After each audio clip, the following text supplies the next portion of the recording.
Hi dear students, good morning to all.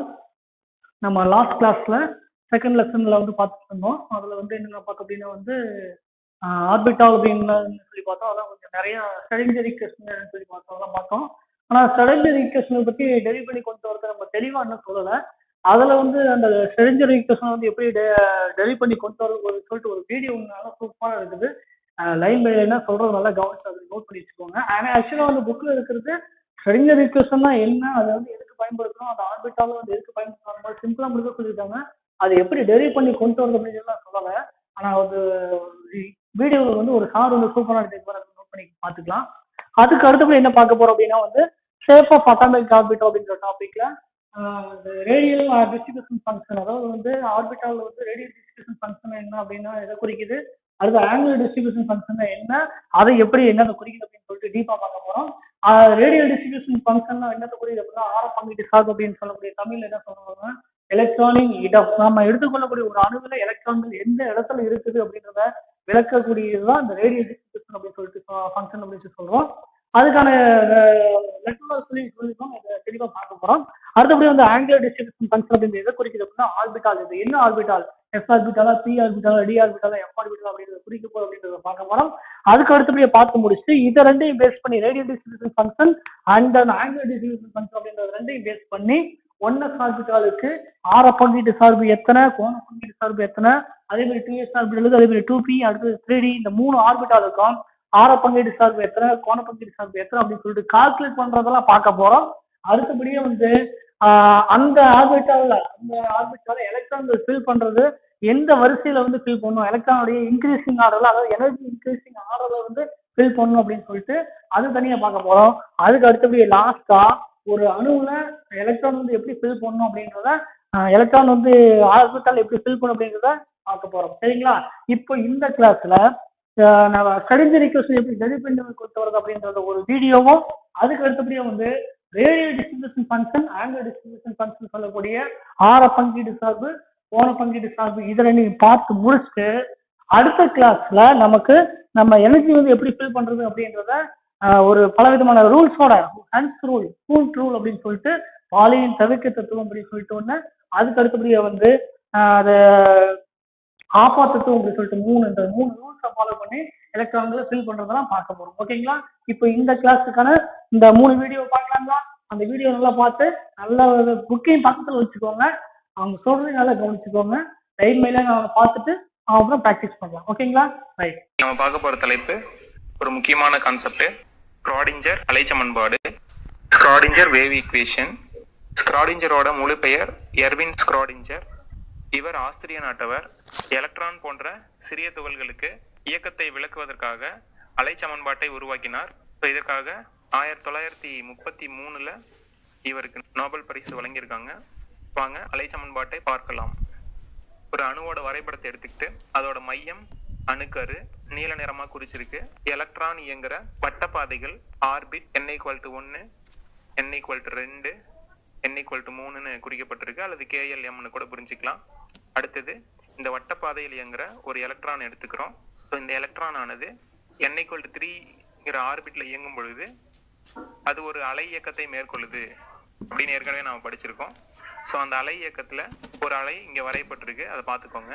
இந்த அலையோட வீச்சு அலையோட மையப்பகுதியிலிருந்து முகடு அல்லது அலையோட மையப்பகுதியிலிருந்து ஒரு அகடு, இதற்கு இடைப்பட்ட தொலைவு தான் நம்ம வீச்சு அப்படின்னு சொல்றோம். ஸோ அது ஏ அப்படின்னு குறிச்சிருக்கிறோம். அடுத்தது பார்த்தோம்னா இந்த எலக்ட்ரான் ஆனது எக்ஸ்ஹெச்சோட திசையில இயங்குறதா எடுத்துக்கிட்டோம்னா அந்த எலக்ட்ரானோட அலைச்சார்பு சை வேவ் ஃபங்க்ஷன் அப்படின்னு சொல்றோம். இது பின்வருமாறு எழுதப்படுகிறது. அலைச்சார்பு psi is equal to a sin 2π x/λ. இது சமன்பாடு 1 அப்படின்னு எடுத்துக்கலாம். இந்த சமன்பாட்டை x-ஐ பொறுத்து வகை காண d psi by dx is equal to a into sin differentiate பண்ணோம்னா cos, so cos 2π x/λ into இந்த எக்ஸோட குணகத்தை நம்ம டிஃபரன்ஷியேட் பண்ணோம் அப்படின்னா நமக்கு 2π/λ. இந்த சமன்பாட்டை ரீஅரேஞ்ச் பண்ணோம்னா d psi by dx is equal to 2 pi by lambda into a cos 2 pi x by lambda. இது சமன்பாடு 2 அப்படின்னு வச்சுக்கலாம். சமன்பாடு 2 மீண்டும் x ஐ பொறுத்து வகையீடு செய்ய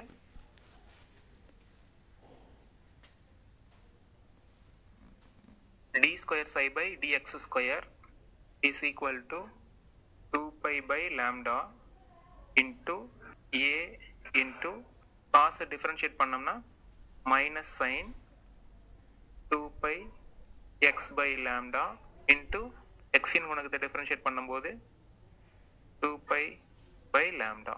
இந்த சமன்பாட்டை சுருக்கணும்னா d square psi by dx square is equal to 2 pi by lambda into 2 pi by lambda equal to 4 pi square by lambda square into a minus முன்னாடி போட்டுக்கலாம். அப்போ sin 2 pi x by lambda. இது சமன்பாடு 3ன்னு வச்சுக்கலாம். சமன்பாடு 3ல a sin 2 pi x by lambda அப்படிங்கிறது ஏற்கனவே நம்ம phi அப்படின்னு எடுத்துக்கிட்டோம். எனவே சமன்பாடு 3 பின்வருமாறு எழுதப்படுகிறது. d square psi by dx square is equal to minus 4 pi square by lambda square into psi. இந்த சமன்பாட்டில் lambda square கண்டுபிடிச்சோம்னா lambda square is equal to இதை வந்து மேலே கொண்டு போயிட்டு இந்த d square psi கீழே கொண்டு வந்துடுவோம். minus 4 pi square by d square psi by dx square into psi. இதை வந்து சமன்பாடு 4 அப்படின்னு வச்சுக்கலாம். சமன்பாடு 4 ஆனது சிறிய துகள்கள் வட்டப்பாதையில் இயங்கும் போது அதோட அலைநீளத்தின் இருமடியை தருகிறது. டி ப்ராக்லே சமன்பாட்டின்படி எந்த ஒரு சிறிய துகளும் அலைத்தன்மையை பெற்றிருக்கும் பொழுது துகள் தன்மையையும் அதே துகள் தன்மையை பெற்றிருக்கும் பொழுது அலை பண்பையும் பெற்றிருக்கும். இதுதான் நம்ம இருமை பண்பு அப்படின்னு சொல்றோம், டிவாலிட்டி. இந்த டி ப்ராக்லே இருமை பண்பை எலக்ட்ரான் போன்ற வட்டப்பாதையில் இயங்கும் துகள்களுக்கு பொருத்தும் பொழுது lambda is equal to h by mv. இது ஈக்குவேஷன் 5ன்னு வச்சுக்கலாம். இதுல இருந்து நம்ம lambda ஸ்கொயர் கண்டுபிடிச்சோம்னா lambda square equal to h square by m square v square. இந்த சமன்பாட்டில் mv ஸ்கொயர் வேணும்னா அதாவது lambda ஸ்கொயரை கீழையும் mv ஸ்கொயரை மேலையும் எடுத்துட்டு போயிட்டோம்னா என்ன ஆகும்னு பாருங்க. இப்போ m square v square is equal to h square by lambda square. mv square வேணும்னா இதில் இருக்கிற m ஸ்கொயர்லேருந்து ஒரு m ரைட் சைடு கொண்டு போயிடலாம். அப்போ என்ன ஆகும்னு பார்க்கலாம். இப்போ h square by m into lambda square. இப்போ இது வந்து ஈக்குவேஷன் நம்பர் 6.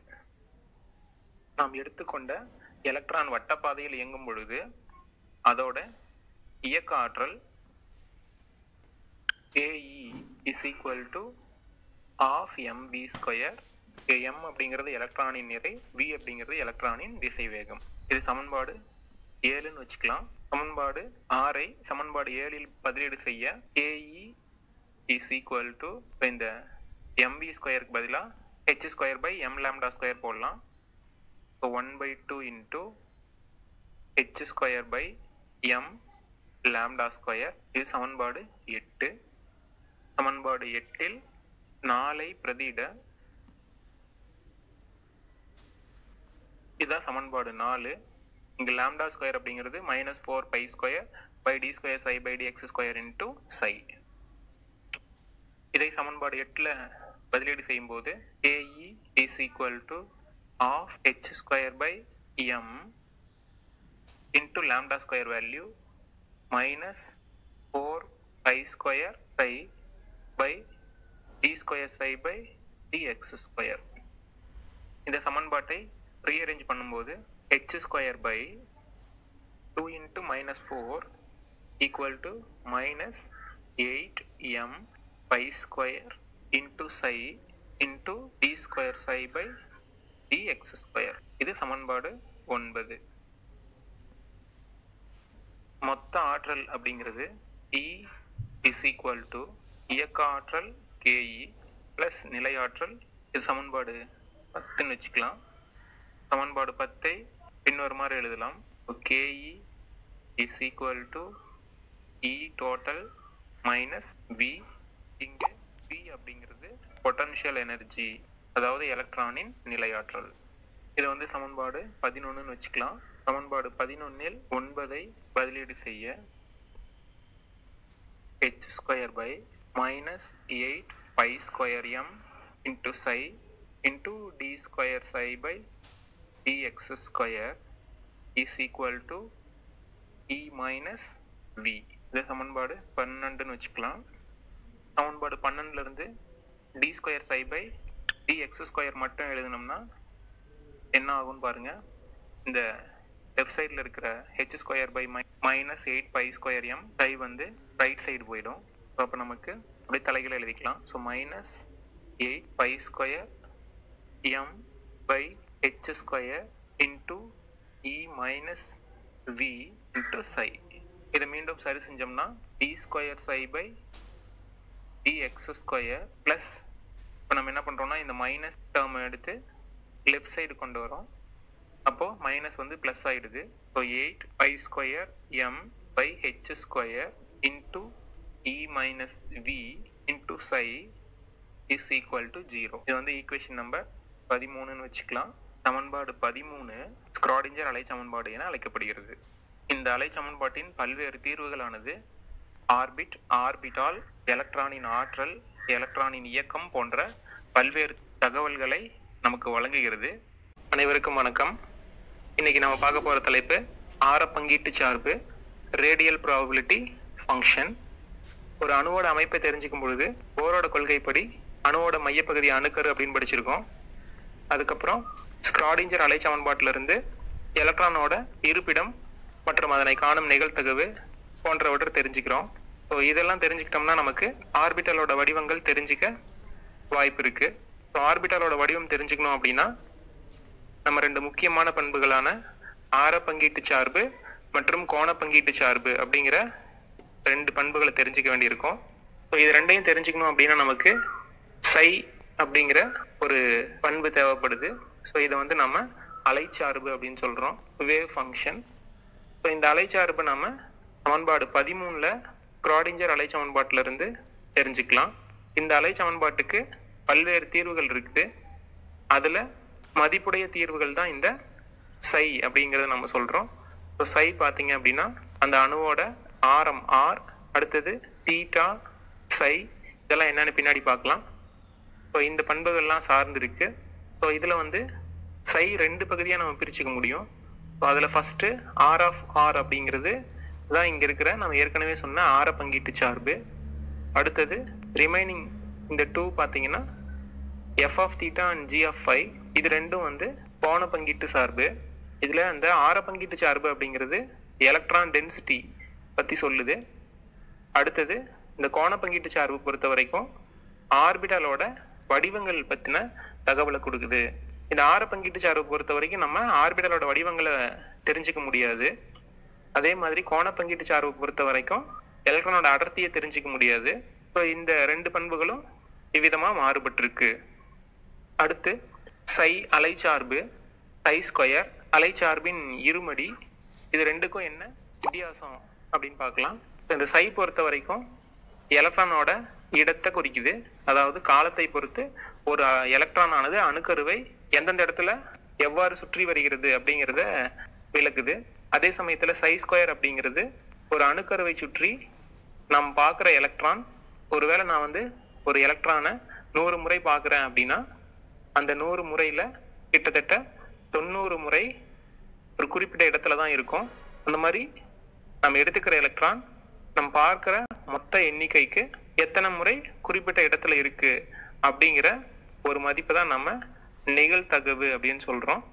இந்த நிகழ்தகவை பத்தி சொல்றது தான் இந்த சை ஸ்கொயர். அடுத்தது ரெண்டாவது பாயிண்ட்டுக்கு வருவோம். இந்த சை அப்படிங்கிறது இயற்பியல் முக்கியத்துவம் அற்றது அப்படின்னு சொல்றோம். ஆனா அதே சமயத்துல சை ஸ்கொயர் பொறுத்த வரைக்கும் இயற்பியல் முக்கியத்துவம் உள்ளது அப்படின்னு சொல்றோம். ஸோ இதுக்கான விளக்கம் பின்னாடி பார்க்கலாம்.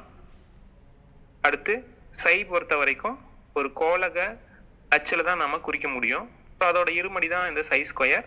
ஸோ அதில் ஒன்றும் பெரிய மாற்றம் இல்லை. இப்போ இங்கே பாருங்க, ஒரு வரைபடம் இங்கே கொடுத்துருக்குறோம். இப்போ இந்த வரைபடத்தில் எக்ஸ் அச்சு, ஒய் அச்சு அண்ட் இசட் அச்சுக்கள் 3 அச்சுக்கள் இருக்குது.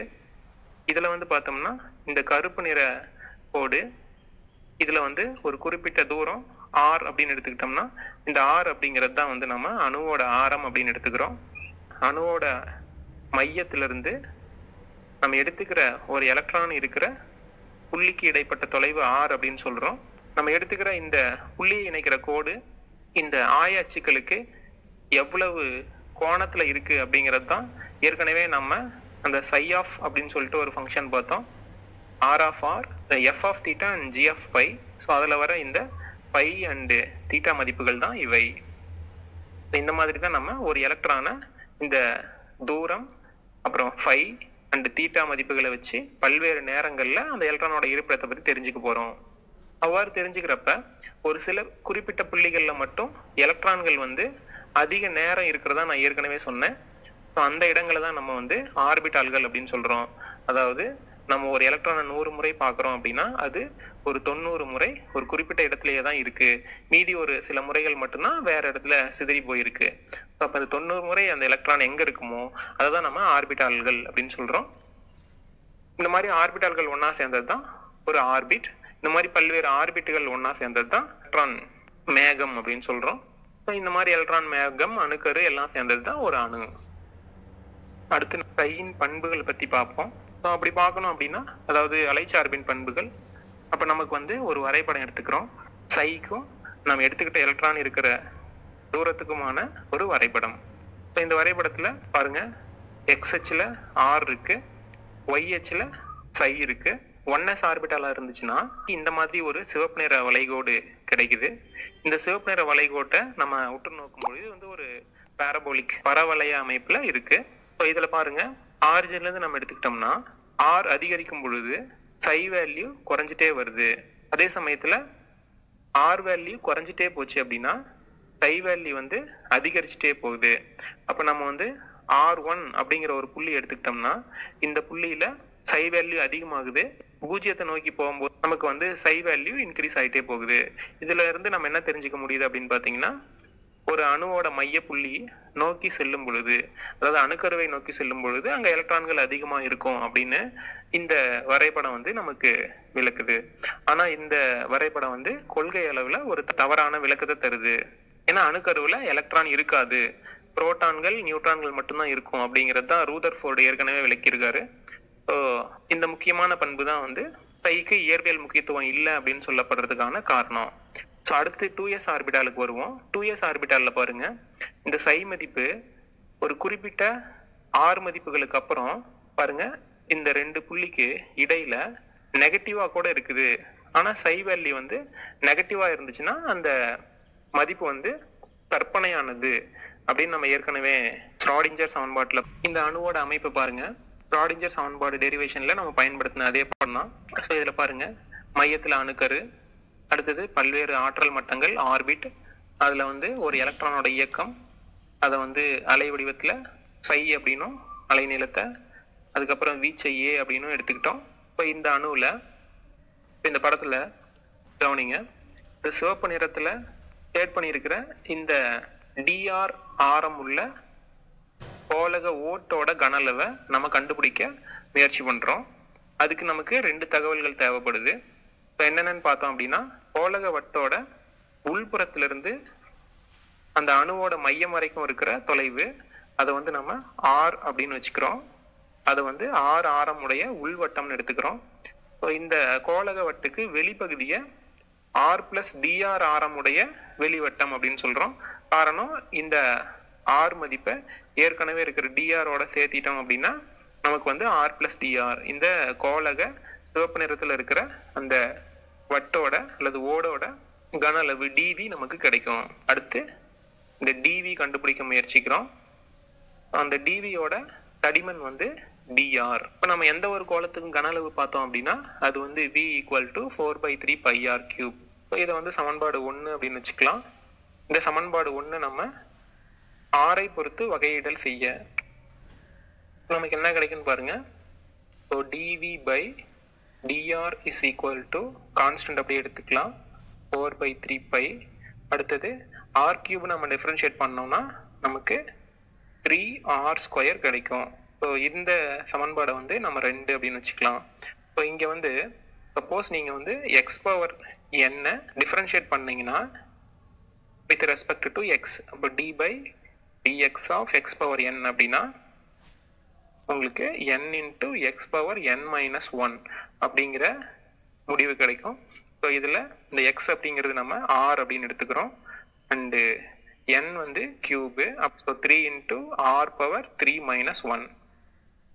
ஸோ இந்த 3 minus 1 தான் 2, 3 into r பவர் 2 அதுதான் இங்கே இருக்கிற இந்த 3r². சமன்பாடு 2 சுருக்கலாம். இப்போ 3 கேன்சல் ஆகிடுச்சுன்னா இந்த dr வந்து ரைட் சைடு போயிடும். அப்போ நமக்கு என்ன கிடைக்கும்னு பாருங்க. So dv equal to 4πr² into dr. இது வந்து ஈக்குவேஷன் நம்பர் 3. dv அப்படிங்கிறது நம்ம ஏற்கனவே சொன்ன மாதிரி தேர்ந்தெடுத்து கொள்ளப்பட்ட ஒரு கோளக ஓட்டின் கன அளவு. ஸோ இதை வந்து 4πr² dr அப்படிங்கிற மதிப்பு மூலமாக கண்டுபிடிக்கிறோம். அடுத்து நம்ம முக்கியமாக தெரிஞ்சுக்க வேண்டியது அணு அப்படிங்கிற ஒரு கான்செப்ட். இதை வந்து நம்ம நோட்ஸ் அப்படின்னு சொல்கிறோம்.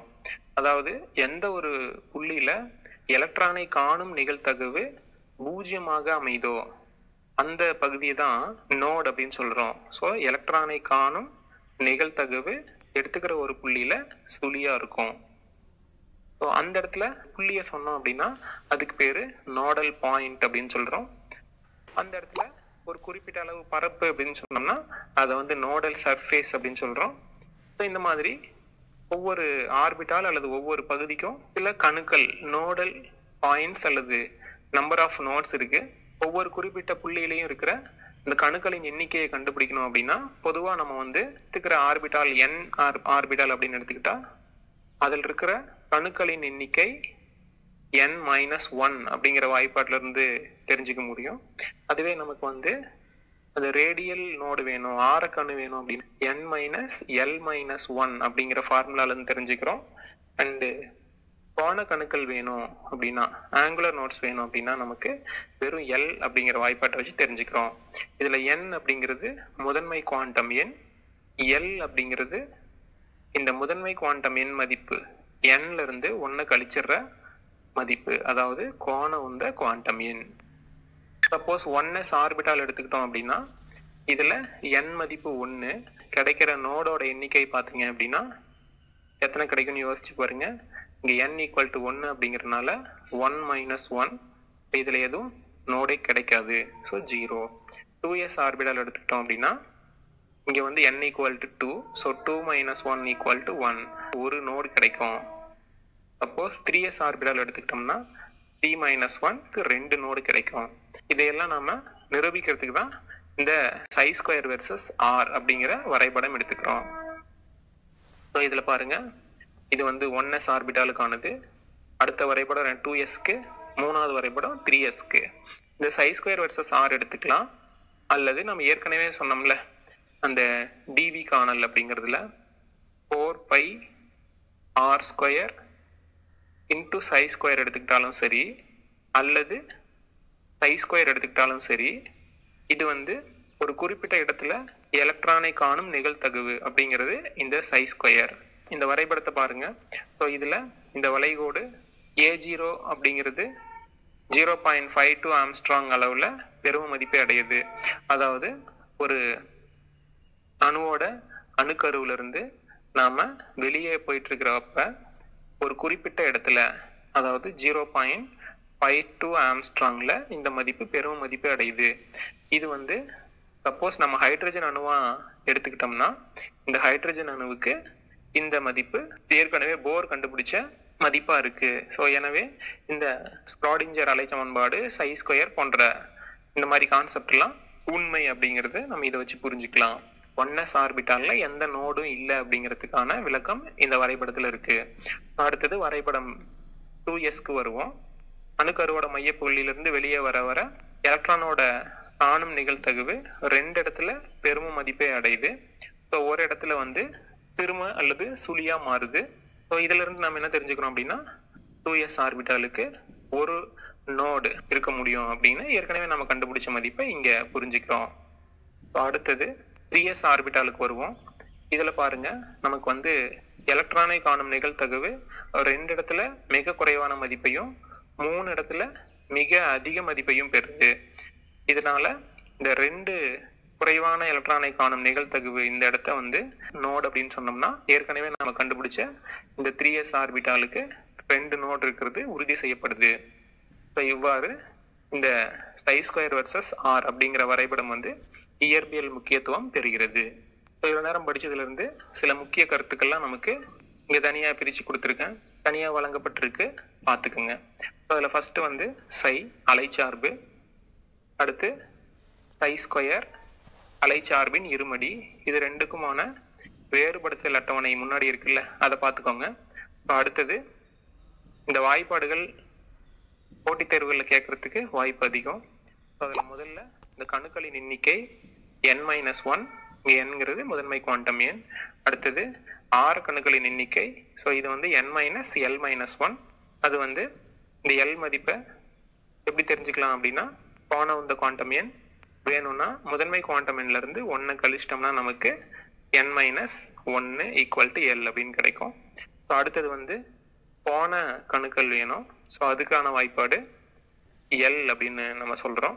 அதாவது இருக்கிற ஒரு ஆர்பிட்டாலோட கோண உந்த குவாண்டம் எண்ணோட எண்ணிக்கை தான் அந்த ஆர்பிட்டால் இருக்க கோண கணுக்களின் எண்ணிக்கை. அடுத்து இந்த முக்கியமான ஒரு ஷார்ட்கட் பார்த்துக்கோங்க. சப்போஸ் நம்ம வந்து ns ஆர்பிட்டால் எடுத்துக்கிறோம் அப்படின்னா அதில் இருக்கிற 6 கணுக்களின் எண்ணிக்கை n-1. அதுவே np ஆர்பிட்டால் எடுத்துக்கிட்டோம்னா n-2னும், d ஆர்பிட்டால் எடுத்துக்கிட்டா n-3னும், nf ஆர்பிட்டால் எடுத்துக்கிட்டோம்னா n-4 அப்படின்னும் நமக்கு கிடைக்குது. லாஸ்டா இந்த 2 கணக்குகள் என்னன்னு பார்க்கலாம். ஃபர்ஸ்ட் கணக்கு 2s ஆர்பிட்டாலில் உள்ள 6 கணுக்களின் எண்ணிக்கையை காண்க. இங்க வந்து நமக்கு கொடுத்திருக்கிற ஆர்பிட்டால் 2s. ஸோ இதனால இதோட பிரின்சிபல் குவாண்டம் நம்பர் n அப்படிங்கிறது 2. நமக்கு ஏற்கனவே தெரியும் ns ஆர்பிட்டால் அப்படின்னா 6 கணுக்களின் எண்ணிக்கை n-1. Therefore 2 - 1 = 1. இந்த 2s ஆர்பிட்டால் பொறுத்த வரைக்கும் 6 கணு ஒரு ஒன்றை பெற்றிருக்கும். ஸோ அது மாதிரி 3d ஆர்பிட்டாலுக்கு 6 கணுக்கள் மற்றும் கோண கணுக்கள் 2 கேட்டிருக்காங்க. இப்போ நம்ம 3d ஆர்பிட்டால் எடுத்துக்கிட்டோம்னா முதல்ல முதன்மை குவாண்டம் எண் n அப்படிங்கிறது 3. அடுத்தது நம்ம l கண்டுபிடிக்கணும். l அப்படிங்கிறது கோண உந்த குவாண்டம் எண். இது n-1 அப்படிங்கிற வாய்ப்பாட்டுல இருந்து தெரிஞ்சுக்க முடியும். ஸோ 3 - 1 = 2. அப்ப lங்கிறது நமக்கு 2ன்னு கிடைக்குது. இப்ப கவனிங்க. இப்ப கேள்விக்கு வருவோம். 6 கணு வேணும் அப்படின்னா n-3. அப்போ இதோட மதிப்பு 3 - 3.